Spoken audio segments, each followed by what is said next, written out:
Hi everyone. आज मार्च 8 international women's day. मते लगिला women हिसाब रे किछि जिंस आपण मानक सहित शेयर करबा कथा मु शेयर करूची। वीडियो आरंभ रु कहूची जे जहाँ सब मु कहूची एटा मो कथा मो घरर कथा काहाको आक्षेप करके कहिवार उद्देश्य मोर नुहे। जदि आपण मानक लागुची जे मु काहाको आक्षेप करी कहूची विथ ड्यू रेस्पेक्ट सह कहूची आपण वीडियो छाड़ी के जाई पारंती, नो प्रॉब्लम। प्रथमे तो आम जाना इंटरनेशनल वुमेन्स डे आम कहीं सेलिब्रेट करूँ। जदि गोटे वार्ड रे कह इंटरनेशनल वुमेन्स डे सेलिब्रेशन कौन पाई करा जाए बोली ताहले आम जानिबा जे जेंडर इक्वालिटी बोली मोर जहाँ चिंताधारा मु कहूँ। हाँ बहुत जन कहे वुमेन मानकर सक्सेस अचिवमेंट को आम सेलिब्रेट करूँ, हाँ होता ही पारे, मु मना करूनी। किंतु प्रथमतः प्रधानतः मते जहाँ फिल हुए मते लगे जेंडर इक्वालिटी आने आम सेलिब्रेट करूँ। जेंडर इक्वालिटी खाली तो कहीदेले हेनी, एसबू जिनस को मुझे सिंपली बुझेवाई नॉर्मली आम सोसाइटी विषय में कहबी। समस्ते जानते जे आम सोसाइटी हूँ मेल पेट्रियार्की चली, अर्थात रूल ऑफ फादर बापांकर नियम अनुसार घरटी परिचालित हुए। हाँ मु बिलीव करे जे जेहेतु आम सोसाइटी रे पुओटी बड़ होता है झीटी पुओ अपेक्षा छोट होता है, दुनियादारी खबर टिके पुओ को अधिक थाए जेहेतु सी बड़ तो घर डिसीजन पुओ बड़ लोक ही नवा जरूरी, माने बापा नवा जरूरी बोली आई बिलीव करे, मु पर्सनाली बिलीव करे ये सब जिनस। किंतु डिसीजन बापा नेबे बोली कौन माँ रो सजेशन देवार क्षमता नहीं, एथिरे भी मु बिलीव करे नहीं। गोटे छोट एग्जांपल आपन को दौची से आपन जानी परिबे। मु मो घरर कथा कहूची।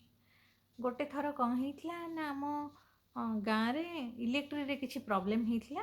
आउ इलेक्ट्री वाला को जना अछि जे तांको खुंटी जेते बड़ आम घरे गाँव रो सबुठु बड़ वाला सीढ़ी आम घरे ही अछि। आउ तो सेथिपाई सी तांको सीढ़ी नहीं के आसंतिनी, सबु टाइम रे सी आम घरु सीढ़ी नियंती और काम करंती। तो से दिन भी खराब होता, से दिन भी सी घर को आसचंती घरे बापा नथिले। तो बो को कहिचंदी जे सीढ़ीटा नौचु बोली। तो इलेक्ट्री वाला को ही जना अछि जे आम सीढ़ीटा कोठी अछि बोली। फिर भी मो बो कहूची सी नहांती बिल आड़े जाइचंती, एबे आसी जिबे, आपण टिके वेट करंतु 5 मिनिट बसंतु, आउ सीढ़ीटा तो कोठी अछि मते जना नहीं। ताको बो को भी भल भाव जना, इलेक्ट्री वाला को कहूची पा जना अछि जे आम घरर सीढ़ीटा आम घरर पछपट लंबा कांथरे टंगा होता सब बेले। तो से माने भी नहीं नहीं यूज टू तांको भी जना अछि, फिर भी सी हो पारानी, बापा आसिले सीढ़ी देले। किंतु एटा माने नुहे जे बो सीढ़ीटा दे पारि न थांता, बो दे पारि थांता जे बापा कौन कहि दी थांते सेटा भी नुहे। किंतु तथापि सी दबा पूर्व गोटे थर चिंता कला, बापा आसवा पर्यंत अपेक्षा कला, कहीं डिसीजनटा सब बेले आमर रूल ऑफ फादर माने मेल पेट्रियार्की आम सोसाइटी चलची बोली मु बिलीव करे। आपण मैंने हुए तो बिलीव न कर थाई पारंती, मो कथारू आपण मैंने विरोध करि पारंती, मु कहि परिबिनी। तो एमिति जदि छोट छोट जिनिस रे जदि जड़े डिसीजन नहीं पारुनी आ बड़ डिसीजन बेले ताको केते मात्रा रे पचारा जाउथबो आपण इथरू अंदाज लगे पारुथिबे। सत कथा है जे मु फील करे जे जेहेतु घरर इकोनोमीटा बापा संभाळुचंती ताहले हुए तो सेइथिपाई माने घरर डिसीजनटा बापा बापा माने ही नियंती बोली। किंतु आजिकाली रो सोसाइटी रो माने नजरियाटा टिके अलगा। एबे बहुत सारा झियो सेल्फ इंडिपेंडेंट अच्छंती, निजे निजर सेल्फ रिलायंट हो गले, निजे निजर खर्च निजे काढ़ुचंती कहयापई गले। तापरे भी आपण ए जेनेरेशन गोटे छोट छुआ को गोटे छोट पुओ हो कि झील को डाकिकी पचारतु जे बाबा कि मामा रोषे करने कामटा कहार बोली, से आखि बंद करी कहब मामार। आउ ऑफिस जीवा कामटा से आखि बंद करी कहब पापार बोली। तो ମାନେ ଏଇସବୁ ଜିନିଷ ନା ଆମ ପୁରା ମାଇଣ୍ଡରେ ବସି ଯାଇଛି ଯେ ରୋଷେଇ ଦାୟିତ୍ୱଟା କ'ଣ କେବଳ ଝିଅମାନଙ୍କର। ଏଇଟା ମୁଁ ତ କେବେ ବିଲିଭ୍ କରେନି ଯେ ରୋଷେଇ ଦାୟିତ୍ୱଟା କେବଳ ଝିଅମାନଙ୍କର। ଯଦି ଇକୋନୋମିଟା ଦୁଇ ଜଣ ମିଶିକି ଘରର ସମ୍ଭାଳୁଛନ୍ତି ତାହେଲେ ରୋଷେଇ କରିବାର ରେସ୍ପନ୍ସିବିଲିଟିଟା ବି ଦୁଇ ଜଣଙ୍କର ରହିବା ଜରୁରୀ, ମୁଁ ଫିଲ୍ କରେ। କିନ୍ତୁ ତା ମାନେ ନୁହେଁ ଯେ ଜଣକୁ ରୋଷେଇ ଆସେନି ସେ ଜବରଦସ୍ତି ରୋଷେଇ କରିବ, ତାର ମାନେ ନୁହେଁ। ହୁଏତ ସେ ଆଉ କିଛି କାମରେ ଆଉ କାହାକୁ ତାକୁ ହେଲ୍ପ କରିପାରିବ। ଆପଣମାନେ ଦେଖିଥିବେ ସମସ୍ତଙ୍କ ଘରେ ଗୋଟେ ଲୋକଟେ ବାହାରୁ କାମ କରିକି ଆସିବ, କାମ କରିକି ଆସୁ କି ଅଫିସରୁ ଆସୁ, ସେ ଆସିବ ବେଡ୍ ଉପରେ ପଡ଼ିଯିବ, ଟିଭି ଦେଖୁଥିବ। ଆଉ ନର୍ମାଲି ଆଜିକାଲି ଦିନରେ ଟାଇମ୍ ସ୍ପେଣ୍ଡ କରିବା ପାଇଁ ଗୋଟେ ବହୁତ ଭଲ ମାଧ୍ୟମ ହେଉଛି ଫୋନ୍ କେଞ୍ଚାକୁଚି କରୁଥିବ। କିନ୍ତୁ ଗୋଟେ ସେଇ ଟାଇମ୍ରେ ଗୋଟେ ଅମେନ୍ଟେ କାମ କରିକି ଆସିବ, ସେ ଅଫିସରୁ ଆସିଥାଉ ନା କାହିଁକି, ବ୍ୟାଗ୍ ପତ୍ର ଫୋପାଡ଼ି ଦେଇକି ସେ ଆଗେ ଦୌଡ଼ିବ ରୋଷେଇ ଘରକୁ। ମୋ ସ୍ୱାମୀ କ'ଣ ଖାଇବ, ମୋ ଛୁଆ କ'ଣ ଖାଇବ, ମୋ ଘର ଲୋକ କ'ଣ ଖାଇବେ, ସମସ୍ତଙ୍କ ଜିନିଷ ସିଏ ବୁଝୁଛି। ଏଇଥିରେ କ'ଣ ସ୍ୱାମୀଟାର କର୍ତ୍ତବ୍ୟ ବନୁନି ଯେ ହେଲ୍ପ କରିଦେବା। ଆଟଲିଷ୍ଟ ଯଦି କିଚେନ୍ରେ ନ ହେଲ୍ପ କରିପାରୁଛି ଅଲଗା କିଛି କାମରେ ମୁଁ ତାକୁ ଟିକେ ହେଲ୍ପ କରିଦେବା। ସେସବୁ ଜିନିଷ ଏଇଟା ଜେଣ୍ଡର ଇକ୍ୱାଲିଟି ତାହେଲେ କେମିତି ହେଲା? ଆମେ ଜେଣ୍ଡର ଇକ୍ୱାଲିଟି ଖାଲି କହିକି ସେଲିବ୍ରେଟ୍ କରିଦେଲେ ଓମେନ୍ସ ଡେ ସେଇଆ ତ ହେବନି। ଆମକୁ ଏଇସବୁ ଛୋଟ ଛୋଟ ଜିନିଷ ଘରୁ ହିଁ ପରିବର୍ତ୍ତନ ଆରମ୍ଭ କରିବା ପାଇଁ ପଡ଼ିବ।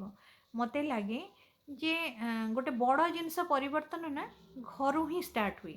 ଆଉ ଏସବୁ ଜିନିଷ ଯେତେବେଳେ ଆମର ଜେନେରେସନ୍ର ଛୁଆମାନେ ସବୁ ଦେଖିବେ, ତାଙ୍କୁ ଏସବୁ ଜିନିଷରୁ ସିଏ ଦେଖିବେ ଯେ ହଁ ମାମା ଏତେ କାମ କରିକି ଆସୁଛି, ପାପା ତାକୁ ହେଲ୍ପ କରିଦେଉଛନ୍ତି, ଏସବୁ ଜିନିଷ ତା ମାଇଣ୍ଡରେ ରହିବ। ଆଉ ତାଙ୍କ ନେକ୍ସଟ ଜେନେରେସନରେ ତାଙ୍କୁ ଏସବୁ ଜିନିଷ କିଛି ଶିଖେଇବା ପାଇଁ ପଡ଼ିବନି, ସେମାନେ ଆପେ ଆପେ ହେଲ୍ପ କରିବା ପାଇଁ ଲାଗିବେ। ଆଉ ତାହେଲେ ହିଁ ନା ଯାଇକି ଜେଣ୍ଡର ଇକ୍ୱାଲିଟି ହେଇପାରିବ। ଆଉ ଗୋଟେ କଥା ହେଲା ଯେ କେତେବେଳେ ବି ଓମେନ୍ମାନଙ୍କୁ ୱିକ୍ ତ କେବେ ଭାବିବା କଥା ନାହିଁ। କାହିଁକି ନା ମେନ୍ ମାନେ ଯେଉଁ ଜିନିଷଟା ଚିନ୍ତା କରିପାରିବେନି, ଓମେନ୍ମାନେ ତାକୁ କରିଦେବେ, କୌଣସି କିମତରେ କରିଦେବେ। ଆଉ ଯେତେବେଳେ ତା'ର ପରିବାର ଉପରେ କିଛି କଥା ଗୋଟେ ଆସିଲା, ପରିବାରର ପ୍ରୋବ୍ଲେମ୍ ଉପରେ ଆସିଲା ନା, ସେ ରାତି 12ଟା ବେଳେ ବି ଏକାଟିଆ ଯାଇକି ଗୋଟେ ଜାଗାରେ ଛିଡ଼ା ହୋଇପାରିବାର କ୍ଷମତା ସେମାନେ ରଖନ୍ତି, ଯାହା ମୁଁ ଫିଲ୍ କରେ। ମୁଁ ଆମ ଘରମାନଙ୍କରେ ଦେଖିଛି ମୋ ପିଇସିମାନେ ବହୁତ ସାରା ଷ୍ଟ୍ରଗଲ୍ କରନ୍ତି। ଏସ୍ପେସିଆଲି ମୋର ଜଣେ ପିଇସି, ତ ତାଙ୍କୁ କହିହେବନି, ମୋ ଜଣେ ମାନେ ସିଏ ମୋ ବୋଉଠୁ ବି ମୋ ପାଇଁ ବଡ଼, ମୋ ପାଇଁ ନୁହେଁ ଆମ 4 ଜଣଙ୍କ ପାଇଁ। ଯାହା 2 ଅକ୍ଷର ଆମେ ପାଠ ପଢ଼ିଛୁ, ମୋତେ ଫିଲ୍ ହୁଏ ଯେ ସିଏ ନଥିଲେ ହୁଏତ ଆମେ ସେତିକି ବି ପାଠ ପଢ଼ି ପାରିନଥାନ୍ତୁ। ତାଙ୍କ ଲାଇଫ୍ରେ ବହୁତ ସାରା ପ୍ରୋବ୍ଲେମ୍ ସେ ଦେଇକି ଫେସ୍ କରିଛନ୍ତି, କିନ୍ତୁ ସେ ଏତେ ସ୍ମୁଥଲି ତାଙ୍କ ଲାଇଫ୍ଟାକୁ ଫେସ୍ କରିଛନ୍ତି ନା, ତାଙ୍କୁ ଦେଖିଲେ ଇନ୍ସପିରେସନ୍ ମିଳେ ଯେ ଆରେ ସିଏ ଏତେ ଜିନିଷ ଫେସ୍ କରିକି ପାରିଗଲେ, ମୋ ସାମ୍ନାରେ ଏଇ ପ୍ରୋବ୍ଲେମ୍, ଏଇଟା ଗୋଟେ ପ୍ରୋବ୍ଲେମ୍, ମୁଁ ଚୁଟକେ ସଲ୍ଭ କରିଦେବି। ଏମିତି ମୋ ଫ୍ୟାମିଲିରୁ ଇଚ୍ ଓମେନ୍ ଯେତେ ସାରା ମୋର ମା, ପିଇସି, ଏମାନଙ୍କୁ ସମସ୍ତଙ୍କୁ ଦେଖିବେ ନା, ସମସ୍ତଙ୍କ ଲାଇଫ୍ ଗୋଟେ ଗୋଟେ ଇନ୍ସପିରେସନାଲ୍। ଆଉ ମୁଁ ତ ମୋର ପର୍ସନାଲି ଗୋଟେ ପିଇସି କୁ ସବୁବେଳେ କୁହେ ଯେ you are one of my inspiration. ମୋତେ ତାକୁ ଦେଖି ବହୁତ ସାରା ଜିନିଷ ଶିଖିବା ପାଇଁ ମିଳେ। ମୋତେ ଲାଗେ ଯେ ସିଏ କେବେ ଜୀବନରେ ଭୁଲ କରିପାରିବନି ବୋଲି ମୁଁ ପର୍ସନାଲି ଫିଲ୍ କରେ।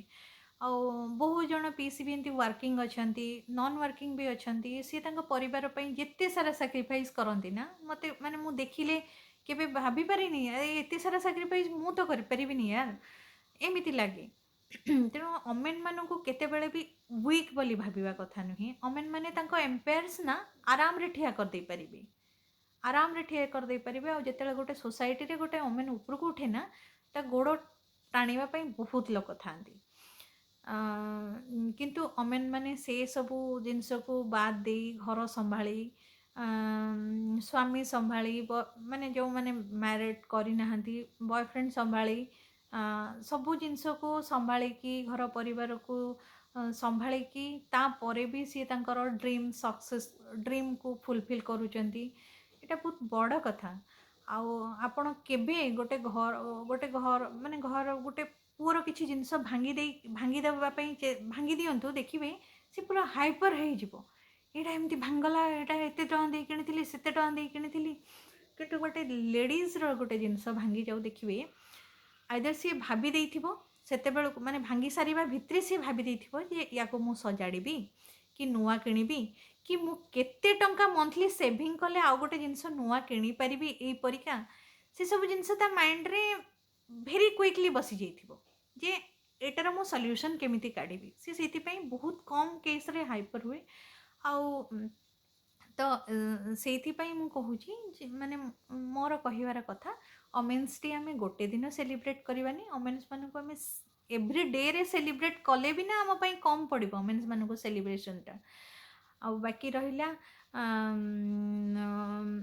ମେନ୍‌ମାନଙ୍କ କଥା, ମୁଁ ମେନ୍‌ମାନଙ୍କୁ କେତେବେଳେ ବି ଭାବେନି ଯେ ମେନ୍‌ମାନେ ମାନେ ଅଲଗା ବୋଲି। ମୋତେ ଲାଗେ ଯେ ଗୋଟେ ଗାଡ଼ିର ଯେମିତି ଦୁଇଟା ଚକ ନହେଲେ ଗୋଟେ ଗାଡ଼ି ଚାଲିପାରିବନି, ଗୋଟେ କଏନ୍‌ର ଯେମିତି ଦୁଇଟା ପାର୍ଶ୍ୱ ନ ରହିଲେ କଏନ୍‌ର ଭ୍ୟାଲୁ କିଛି ନାହିଁ ବୋଲି ମୋତେ ଲାଗେ ଯେ ମେନ୍ ଓମେନ୍ ସେମିତି ହିଁ। ତ ଦୁଇ ଜଣ ଦୁଇ ଜଣଙ୍କ ପ୍ରତି ରେସ୍ପେକ୍ଟ ରହିବା ଦରକାର, ଦୁଇ ଜଣ ଦୁଇ ଜଣଙ୍କ ପ୍ରତି ଭଲ ପାଇବା ରହିବା ଦରକାର। ତାହେଲେ ହିଁ ଯାଇକି ଜେଣ୍ଡର ଇକ୍ୱାଲିଟି ବୋଲି ଯେଉଁ ସବଜେକ୍ଟଟା ମୁଁ ଆଜି ନେଇକି ଆସିଛି ସେଇଟା ହିଁ ଫୁଲଫିଲ୍ ହେଇପାରିବ। ଆଉ ବେଶୀ କିଛି କହିବିନି, ବହୁତ ଜଣଙ୍କୁ ଲାଗିବନି ବହୁତ ଭାଷଣ ମାରିଲାଣି ବୋଲି। ବିଲିଭ୍ କରନ୍ତୁ ଏତିକି ଜିନିଷ ମୋତେ କହିବାର ଥିଲା ଯେ ଓମେନ୍‌ମାନଙ୍କୁ ରେସ୍ପେକ୍ଟ କରନ୍ତୁ, ସେହି ମାଇନେରେ ରେସ୍ପେକ୍ଟ କରନ୍ତୁ, ନାଇଁ କି ଏ ମୁଁ ରେସ୍ପେକ୍ଟ କରୁଛି ବାକି ସେ ମୁଁ ଦେଖୁଛି ସେ ସବୁ ଜିନିଷରେ ସବୁ କାମରେ ହଇରାଣ ହେଉଛି ହେଲେ ବି ମୁଁ ତାକୁ କିଛି ହେଲ୍ପ କରୁନି। ମୁଁ ଓମେନ୍‌ମାନଙ୍କୁ ରେସ୍ପେକ୍ଟ କରୁଛି। ରେସ୍ପେକ୍ଟ କରୁଛି ତା ମାନେ ନୁହେଁ ଯେ ଆପଣ ତାକୁ ଗାଳି ଦେଉନାହାନ୍ତି, ତାକୁ ବାଡ଼ଉନାହାନ୍ତି, ସେସବୁ ଜିନିଷରେ ନୁହେଁ। ତା'ର ସହିତ ଚାଲିବା ପାଇଁ ଚେଷ୍ଟା କରନ୍ତୁ। ତା'ର ସବୁ ପ୍ରୋବ୍ଲେମ୍ ଆପଣଙ୍କର ହଉ, ଦେଖିବେ ଆପଣଙ୍କର ସବୁ ପ୍ରୋବ୍ଲେମ୍‌କୁ ସିଏ ଚୁଟକିରେ ସଲ୍ଭ କରିଦେବ। ଆଉ ବାକି ରହିଲା ଆଉ କ'ଣ କହିବି ଏଇଆ ଓମେନ୍ସ ଡେରେ ମୁଁ କହିବି ଯେ ନିଜ ଘରୁ କିଛି କିଛି ଜିନିଷ ଷ୍ଟାର୍ଟ କରନ୍ତୁ, ଖୁସିରେ ରୁହନ୍ତୁ, ଲଭ୍ ସେୟାର କରନ୍ତୁ, ଲଭ୍ ବାଣ୍ଟନ୍ତୁ, ବାଣ୍ଟିଲେ ହିଁ ଭଲ ପାଇବା ବଢ଼େ। ଆଉ ଧନ୍ୟବାଦ। Happy women's day everyone. ଆପଣମାନଙ୍କୁ ସମସ୍ତଙ୍କୁ ଓମେନ୍ସ ଡେ ଭଲରେ ସେଲିବ୍ରେଟ୍ କରନ୍ତୁ। ମୁଁ ବି ସେଲିବ୍ରେଟ୍ କରିବି ଗୋଟେ କିଛି ଚେଞ୍ଜ ଆଣିବା ପାଇଁ। ଆଉ ଥ୍ୟାଙ୍କ ୟୁ ଏଭ୍ରିୱାନ୍।